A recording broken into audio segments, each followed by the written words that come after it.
اس چیز کو ذرا ذہن میں رکھیں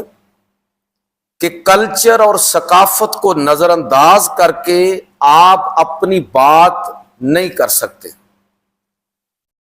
اب آپ کو سمجھ آئے گا کہ بر صغیر میں صوفیاء کا اصل رول کیا رہا ہے۔ جب صوفیاء بر صغیر کے اندر آئے ہیں، چشتی، سہروردی اور قادری سلسلے کے صوفیاء ہندوستان کے اندر پہلے آئے، انہوں نے کس طرح یہاں کے مقامی ماحول کے مطابق یہاں کی ثقافت اور کلچر کے ساتھ دین اسلام کو پہلے یہاں کے مزاج کے ساتھ ہم آہنگ کیا ہے، اور جب لوگ یہ تعلق لوگوں کے درمیان بن گیا ہے تو پھر اس کے بعد اگلی بات ہوئی ہے۔ اس سلسلے میں بعد کے دور کے اندر نقشبندی صوفیہ تشریف لائے۔ یہ بڑی فلسفیانہ سی بحث ہے، میں بالکل سادگی کے ساتھ بات کرنا چاہوں گا۔ تو انہوں نے بر صغیر کے اندر جو کلچرل ہم آہنگی تھی اس کو دیکھتے ہوئے یہ محسوس کیا کہ مسلمان تو ہندوؤں کے اندر ضم ہو رہے ہیں۔ ملا عبد القادر بدایونی جو اکبر کے دور کے بڑے مورخ ہیں، منتخب التواریخ،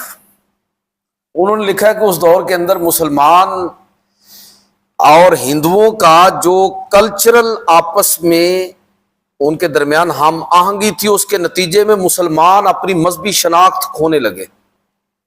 اس دور کے اندر اس نے ایک ٹرم استعمال کی کہ مسلمانان ہندو مزاج۔ ایسے مسلمان تھے جو تھے تو مسلمان لیکن مزاجن ہندو تھے۔ اس کے خلاف پھر حضرت مجدد الفسانی رحمۃ اللہ تعالی کی پوری تحریک اٹھی، اور ایک طرف انہوں نے مذہب دین اسلام کو مقامی ثقافت کلچر کے ساتھ ہم آہنگ کیا، اور دوسری طرف مسلمانوں کو ان کی جو شناخت تھی اس شناخت کو برقرار رکھتے ہوئے، یعنی اسلام کی جو اصل پہچان ہے مسلمان ہونے کے ساتھ، اس کو برقرار رکھنے کی مسلمانوں کو تعلیم دی۔ تو صوفیاء نے یہ دونوں طرح کے کام کیے، ایک یہاں کی مقامی ثقافت کے ساتھ ہم آہنگی کہ یہ ضروری تھی، اس کے بغیر آپ مذہب اور کلچر و ثقافت کے درمیان ہم آہنگی کے بغیر بات نہیں کر سکتے، یہ بھی ضروری تھا، وہ بھی کام صوفیاء نے کیا۔ دوسری طرف مسلمانوں کا جو تشخص تھا اس کے تحفظ کے لیے انہوں نے بھرپور کردار ادا